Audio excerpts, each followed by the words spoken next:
የምገኘው እንግዲህ ህንድ ነው። ህንድ በጣም ሞቃት ነች። ለመጀመሪያ ጊዜ ነው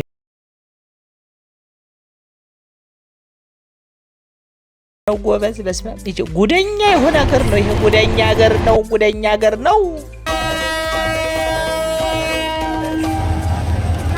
ለመጨረሻ ጊዜ እንግሊዞች እንግዲህ ህንድን ለቀው ሲሄዱ የወጡበት በር ይሄ ነው ማለት ነው።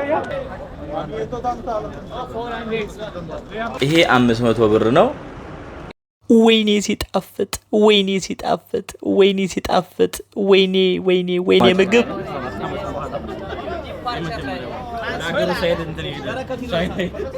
የአቤል ብርሃኑን ፓስፖርት ፍታሽ ነው የታወቀኝ እንደምንቀሳቀስ።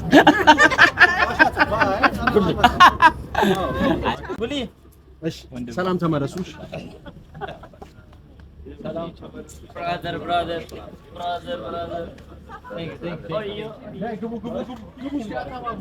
ብራዘር ሰላም ግቢ።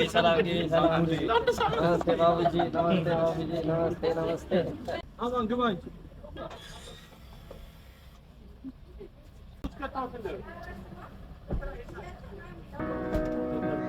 የተወደዳችሁ ተመልካቾቼ ህንድ እንግዲህ አብረን ገብተናል ማለት ነው።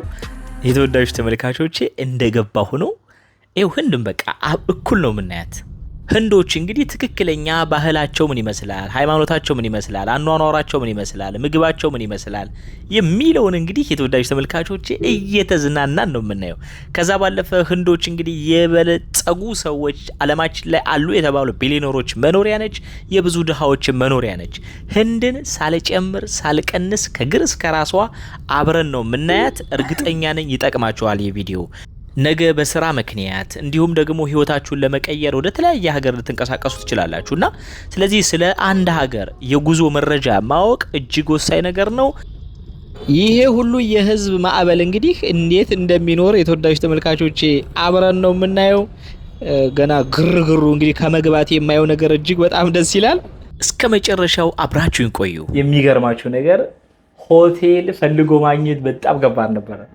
ኦንላይን ቡክ ለማድረግ ሞከረናል። በተደጋጋሚ ቡክ እናደርጋለን፣ ስንሄድ አይገናኝም። ፖስት የሚያደርጉት አልጋና በአካል ስንሄድ የምናገኘው አልጋ በስመ የሚያውቅ የደረሰበት ነው የሚያውቀው። በጣም በጣም በጣም በጣም አይገናኝም ማለት ነው። እና በስከ መጨረሻ ግን እንግዲህ ሰባት ወይራ የሚባል ሆቴል፣ ሰቨን ኦልቪስ የሚባል ሆቴል አግኝቻለሁ። ሆቴሉ እንግዲህ ምን እንደሚመስል ላሳያችሁ። ህንድ እንግዲህ የመጀመሪያ ነው፣ ፈርስት ኢምፕሬሽን ነው አይደል የሚባለው። እንግዲህ ለመጀመሪያ ጊዜ ነው የመጣሁት። ህንድ በጣም ትልቅ ታሪክ ያላት ሀገር ነች። ብዙ የሚጎበኙ ቦታዎች አሏት።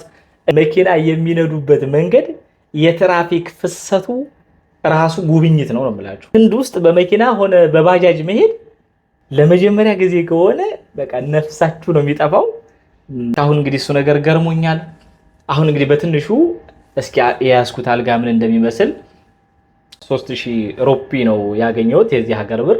3000 ሩፒ ስንት እንደሚሆን እስኪ እንየው።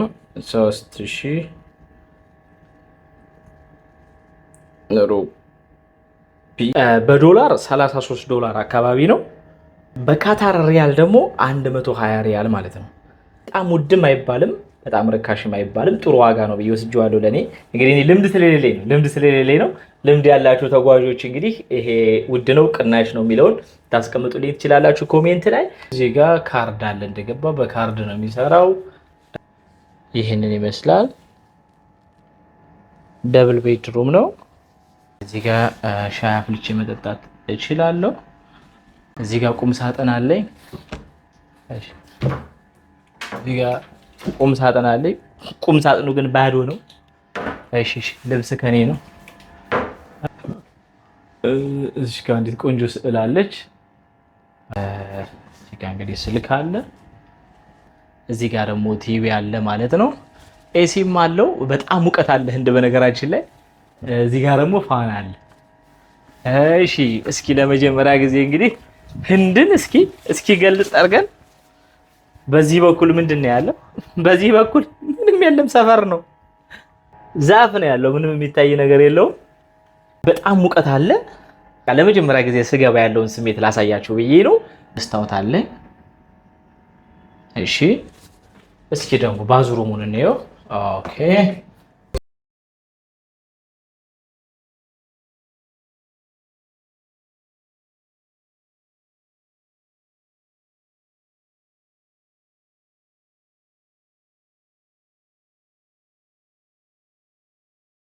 ተመልካቾቼ ህንድን እኔ በጣም ለማየት ጓጉቻለሁ። ዋና ከተማው ገና አልሄድኩም። አሁን የማየው ነገር ግን በጣም ከባድ ነው። ለእናንተም እንግዲህ አሳያችኋለሁ። ምንም የሚደበቅ ነገር የለውም። ሙምባይ ውስጥ ያሉትን ትልልቅ የሚጎበኙ ቦታዎች ደግሞ አሳያችኋለሁ ማለት ነው። ውድ ተመልካቾቼ ህንድን አብረን እንጎበኛለን። ሁልጊዜም ከጎኔ ስለሆናችሁ ሀሳብ አስተያየት ስለምትሰጡኝ አማን ሰው በርታ እምትሉኝ ሁልጊዜ አብራችሁኝ ስለሆናችሁ ከልብ አመሰግናለሁ። በኋላ እንገናኛለን። ቻው ቻው። የተወዳጁ ተመልካቾቼ ያው ይሄ ሰፈር የኛ ሰፈር በሉት። በጣም ትዝታዬን የቀሰቀሰብኝ እንደምታዩት በቃ የጉሊት ተራ ነው። በጣም ነው ደስ የሚለው እውነት ለመናገር። እዚህ ጋር ዝም ብዬ እማማ ያበርጓል ብል አንድ የህንድ አሮጊት ዘወር እንደሚሉ አልጠራጠርም። የተወዳጁ ተመልካቾች እንደምታዩት እንግዲህ በጣም ብዙ ሰው እያያችሁ ነው። ህንድ በነገራችን ላይ በአሁኑ ሰዓት 1 ቢሊየን 480 ሚሊየን በመድረስ የዓለማችን እንግዲህ እጅግ ብዙ ቁጥር ያለው ህዝብ ነው ያላት። በነገራችን ላይ ቻይናን ገልብጣታለች። ቻይና በነገራችን ላይ መውለድ አቆመው አሁን መንግስት እንደውም እያበረታታቸው ነው፣ ባካችሁ ውለዱ እያለ ማለት ነውና እና እዚህ ጋር እያየነው ያለነው ሰፈር ትንሽ ደከም ያለ ነው። በነገራችን ላይ ህንድ ግን ማለት ነው ከአሜሪካና ከቻይና ቀጥሎ ደግሞ የዓለማችን ቢሊዮነሮች የሚኖሩት ህንድ ውስጥ ነው። አሁን እየሄድን ያለን የተወዳጁ ተመልካቾቻችን ጎግል ላይ ሀበሻን ኮፊ የሚላየንና የሀበሻ ቤት ለምን ቡና እንጠጣም ብለን ስንሄድ ያገኘነው ህንድ። እዚህ ጋር ወናለን ቻፓላ say hi YouTuber YouTube yeah this guy YouTuber ሆቴል በመፈለግ ተማረርን ያለንበት ሁኔታ ላይ ነው የምንገኘው። የተወዳጁ ተመልካቾቼ እንግዲህ ሆቴሉን ከማግኘቴ በፊት ሆቴል ለመፈለግ ያደረኩትን ጥረት ነው አሁንም ማሳያችሁ። የተወዳጁ ተመልካቾቼ ቅድም እንዳልኳችሁ ኦንላይን ቡክ የምናደርገውና በአካል ሲሄድ የማየው ነገር እየተለያየ ሲያስቸግረኝ በቃ ራሴ ወርጄ ሆቴሉን እያየው መፈለግ አለብኝ ብዬ ወሰንኩ ማለት ነውና ኦንላይን ቡክ አደርግና እነሱ እንዳይንገላቱብኝ ያው ቤተሰቦች ጋር ስለሆነ ያለሁት እነሱ እንዳይንገላቱብኝ እነሱን እዛው አስቀምጬ እኔ በባጃጅ መዞር ጀመርኩ ማለት ነው፣ በቱክቱክ።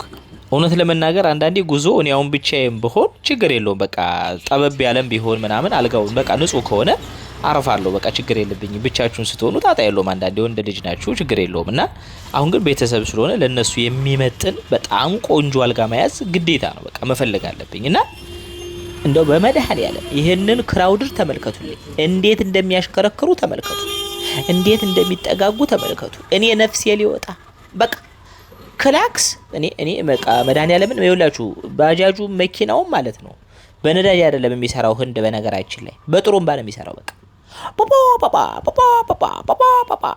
ፓፓ እኔ እንዴት እንደሚነዱ ተመልከቱ። ዝም ብላችሁ በቃ ሊጋጩ እኮ ነው፣ እየተሳሳሙ እኮ ነው የሚሄዱት። በቃ ነፍሴ ሊወጣ አልኳችሁ።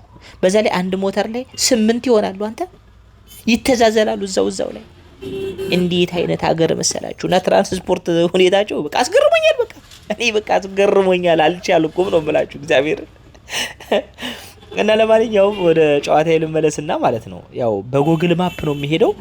እኔ በዚህ አጋጣሚ እንደው ጎግል ማፕን የፈጠረው ሰውዬ ግን ከሞተም ነፍሱን ይማረው ካለም እንደው ከኔ ላይ 3 አመት ቀንሶ ይስጠው። በቃ እውነት እንደ ከዛ በላይ እንኳን እኔ መኖር እፈልጋለሁ። ከኔ ላይ ግን 3 አመት ይስጠው፣ የቤቴን ይስጠው። የተወዳጁ ተመልካቾቼ እዚህ ጋር ደግሞ እንግዲህ ያው እነሱንም ይዣቸው መጣው ማለት ነው። ቅድም ያሳየዋችሁን 7 ኦልቪስ የሚባለውን ሆቴል አገኘው። የነሱ ክፍል ደግሞ ከኔ በእጥፍ ያምራል፣ ዋጋውም በእጥፍ ያምራል። ቆንጆ ነበር። ብራቸውን ላሳያችሁ። ብራቸው ይሄ 500 ብር ነው። የ500 ብር ድፍን አላቸው። ይሄ 200 ብር ነው። ይሄው 200 ብር ነው። 200 ብር አላቸው። ይሄ 50 ብር ነው። 50 ብር አላቸው። ይሄ ደግሞ 20 ብር ነው። 20 ብር ነው። 100 ብር የለኝም እንጂ 100 ብርም አላቸው። በጣም የገረመኝ ነገር ከሁሉም ብራቸው ላይ ያለው አንድ ሰው ነው። ይህ ሰው ማለት ነው። እኚህ ሰው ደግሞ አብዛኞቻችን እንደምናውቃቸው እንግዲህ ማህተመ ጋንዲ ናቸው። ጋንዲ እንደሚታወቀው እንግዲህ ለህንድ ከእንግሊዝ ቀኝ ግዛት ለመውጣት እንዲሁም ደግሞ የብዙ አፍሪካ ሀገራትም እንግዲህ ከኮሎናይዜሽን ነፃ እንዲወጡ በጣም በሰላማዊ መንገድ በንግግር እንግሊዞችን ያሸነፉ በጣም የነፃነት አርበኛ ተደርገው ነው የሚታመኑት። ሻሩክን አየው ፔፕሲ እየጠጣ ተመልከቱልኝ። እንግዲህ የሻሩክን ሀገር ደሞ ሞተር ነው ሀገሩ። አቤት ሞተር ብቻ ነው ተመልከቱት። በስማ በነገራችን ላይ ቻይናም በጣም ነው ሞተር የሚወዱት። በቃ ሞተር ሳይክል ያው ቻይናም ሊበልጡ ይችላሉ ምናልባት። ልዩነቱ ምንድነው? ቻይና ክላክስ የሚባል ነገር የለም። ቻይና ደግሞ በቃ ከኋላ ማለት ነው በቃ ሊገጯችሁ በቃ ጎማው ከኋላ በቃ ከሁለት እግራችሁ መሃል ሊገባ ሲል ክላክስ ያደርጋሉ። ጭራሽ ክላክስ ያደርጉ። ህንድ ክላክስ ነው።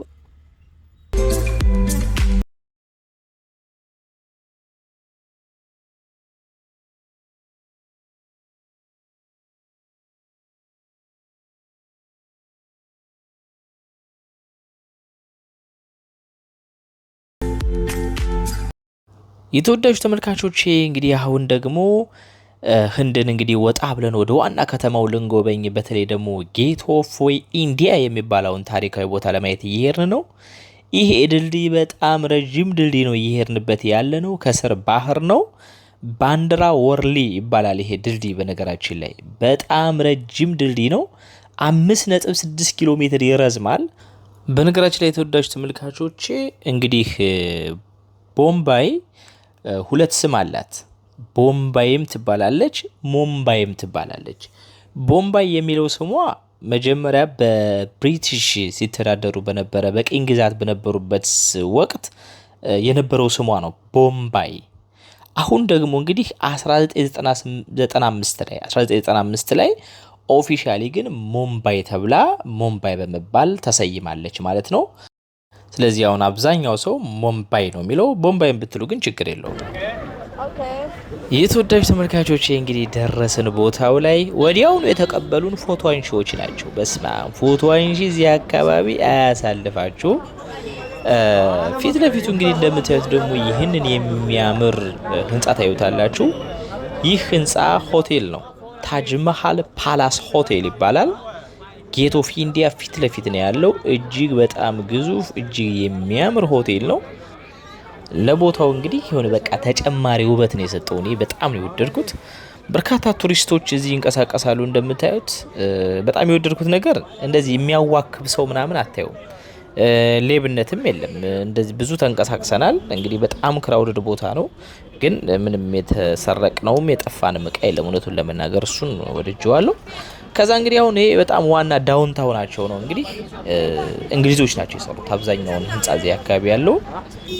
በቃ እንግሊዝ ያላችሁ ሁሉ ይመስላችኋል አንዳንዴ ማለት ነው። ዩናይትድ ኪንግደም እንዳላችሁ አይነት ስሜት ነው የሚሰማችሁ። ህንድ እንደሆናችሁ የሚሰማችሁ በክላክሱ ብቻ ነው እና በቱክቱክ ብዛትና በጥሩምባቸው። ወይኔ ጥሩምባ ጭንቅላታችሁን ነው የምትስቱት በቃ እስክትለምዱት ድረስ ማለት ነው እንጂ ቤቶቹ በጣም ነው የሚያምሩት። በጣም የድሮ ናቸው። ያው እንግሊዞች አይታሙም ቤት ሲሰሩ እንደምታውቁት። ሌላው እንግዲህ ህንዶች እንደምታውቁት ሃይማኖታቸው 80% የሚሆኑት ሂንዱይዝምን ነው ሃይማኖትን የሚከተሉት ሂንዱይዝም ነው። ከዛ 14% የሚሆኑት ደግሞ ሙስሊሞች ናቸው። 2.3 2.4 የሚሆኑ አማኞች ደግሞ ክርስቲያኖች አሉ። ከዛ ደግሞ ሲኪዝም የሚባል ሃይማኖት አለ። ከዛ ጃይኒዝም የሚባል ሃይማኖት አለ። ያው እሱ በቃ ጠፍቷል ማለት ይቻላል። አሁን እንግዲህ ወደ ጌት ኦፍ ኢንዲያ እየገባን ነው። በጣም ክራውድድ ነው እንደምታዩት። ደርሰናል። እስኪ ጌት ኦፍ ኢንዲያን ደግሞ ታሪኩን በትንሹ እኔው እንጎብኘው እስኪ። ስለ ጌት ዌይ ኦፍ ኢንዲያ ትንሽ ልንገራችሁ። ጋይዱ የነገረኝን ነው የምነግራችሁ። እንግሊዝ እንግዲህ ህንድን በአጠቃላይ 200 ዓመት ገዝታቸዋለች። በነገራችን ላይ የመጀመሪያው 100 ዓመት በንግድ ሰበብ ነው ያስተዳደሯቸው ወይም ቅኝ የገዟቸው። ብሪቲሽ ኢስት ኢንዲያን ካምፓኒ የሚባል ትልቅ ኩባንያ ነበረ እና የህንድን ጨርቃ ጨርቅና ቅመማ ቅመሞችን ተገን በማድረግ ያንን ለውጭ ገበያ በማቅረብ ራሳቸው ህንዶችን እያስመረቱ በኃይል እንግዲህ ከፍተኛ የሆነ የንግድ ጥቅም በእነሱ ላይ ይወስዱባቸው ነበረ። በዛ ሰዓት እንግዲህ ህንዶች ምንም ማድረግ አይችሉም። ከ1757 እስከ 1857 ድረስ ለ100 ዓመት በዚህ መልክ ገዝቷቸው ነበር ማለት ነው። ልክ እንግዲህ እነ ፈረንሳይ ከተለያየ የአፍሪካ ሀገር ወርቅ እየዘረፉ እንደሚወስዱት ማለት ነው። ንግድ ማሳለጫ እንዲሆናቸው እንግዲህ ይህንን የመግቢያ በር ሰሩ ማለት ነው። እንግሊዞች ህንድን ተቆጣጥረው በነበረበት ሰዓት ንጉሱ ሲመጣ የተሰራው የመጀመሪያው መግቢያ በር ነበረ። በባህር የሚሸጥ የሚለወጥ ዕቃ ሲያመጡ ንግዳቸውን የሚያሳልጡት በዚህ በር ነበር ማለት ነው። ለመጀመሪያ ጊዜ ጆርጅ የሚባለው እንግዲህ የእንግሊዙ ንጉስ የመጣው በዚህ በር ነበር ማለት ነው። እንዲሁም ደግሞ ለመጨረሻ ጊዜ እንግሊዞች እንግዲህ ህንድን ለቀው ሲሄዱ የወጡበት በር ይሄ ነው ማለት ነው። ስለዚህ እነሱ አሁን ልክ የሚኮሩበት በራቸው ነፃ የወጡበት ማለት ነውና የእንግሊዝ ወታደሮች ለመጨረሻ ጊዜ ሲወጡ በዚህ በር ነበር ተጠራርገው የወጡት ማለት ነው። የወጡትም እንግዲህ በማህተመ ጋንዲ አማካኝነት ነው። በነገራችን ላይ የማህተመ ጋንዲን ቤታቸውንም ሄደን ጎብኝተነዋል። እሱን ቪዲዮ ለቅላችኋለሁ። ይሄ በር በጣም ታሪካዊ በር ነው ለህንዶች ማለት ነው። የሚገኘው ሙምባይ ውስጥ ነው። እንደምታዩት በጣም ክራውድድ ቦታ ነው። ነፃ የወጡት ደግሞ እንግዲህ ኦገስት 15 1947 ነው ማለት ነው። ጎብኝተን ወጣን። የተወዳጅ ተመልካቾቻችን ጌት ኦፍ ኢንዲያ እንግዲህ ይህንን ይመስል ነበረ። ከዛም ምሳ ለመብላት ሄድን ማለት ነው ወደ አንድ የህንድ ሬስቶራንት። በነገራችን ላይ ማሳሰቢያ ከጾም በፊት ነው የተቀረጸው። አደራ ደግሞ በጾም እየበላችሁ እናንተ እንዳትሉ፣ በጾም አልበላንም። ይህንን ቪዲዮ የቀረጽኩት ከጾም በፊት በጣም ረጅም ጊዜው ነው። ስለዚህ እሱንን ታሳቢ አድርጋችሁ እንድታዩልኝ የተወዳጁ ተመልካቾቼ። እንደውም ይመስለኛል ይሄ የጾም መያዣ አንድ ቀን ሲቀረው እንደዛ ነገር ነው እና ያዘዝነው ቺክን ብሪያኒ እና የተወሰለ ናጌት ነገር ነበረ። ቺክን ብሪያኒ የሚባል ምግብ እንደዚህ ነው የሚጣፍጠው ነው ወይስ ደግሞ የህንዱ በጣም ይለያል? በል እውነት በጣም ነው የሚጣፍጠው። በስመ አብ እንዴት እንደተመቸኝ እግዚአብሔርን እንዴት እንደወደድኩት ልነግራችሁ አልችልም። በእውነት እስኪ ቺክን ብሪያኒ በልታችሁ የምታውቁ ሰዎች የእውነት እኔን ነው በጣም የጣፈጠኝ ወይስ እናንተን በጣም ተመችቷቸዋል? እስኪ ኮሜንት ላይ ጻፉልኝ። እኔ በጣም ነው የወደድኩት። ለማንኛውም በቃ እኔ አላረፍኩም አልኳችሁ። ከሁሉም በጣም የበላሁት እኔ ነኝ። ይህን ችብስን ባናት ውለዋለሁ። በዛ ላይ ይሄንን ቺክን ብሪያኒ እንዴት እንደወደድኩት በስማ እኔ ተመችቶኛል። ለማንኛውም ከጾም በፊት እንደተቀረጸ በድጋሚ ነግራችኋለሁ። የተወዳጁ ተመልካቾቼ ቪዲዮዬን ስለምታዩ ላይክ፣ ሼር ስለምታደርጉልኝ እጅግ ከልብ አመሰግናለሁ። ወዳችኋለሁ። ቀጣይ ደግሞ በሚገርምና በሚያስደንቅ ቪዲዮ ወደ እናንተ መጣለሁ። የቀጣይ ቪዲዮ ደግሞ በጣም ይለያል። የተወዳጁ ተመልካቾቼ እውነቱን ለመናገር ቀጣይ ሃይማኖታቸው ቡዲዝሞች ጋር ሄጃለሁ። ምንድነው ቡዲስቶቹ ጋር ሄጃለሁ። ላም እንደሚያመልኩ አይቻለሁ። የሚገርማችሁ ነገር ማለት ነው። እና ለምን ላም እንደሚያመልኩ ጠየኳቸው። ቤተ እምነታቸውን ገብቼ አየው። ሌሎቹ አልንገባም አሉ። እኔና ሚኪ ግን ገብተን አየ ነው።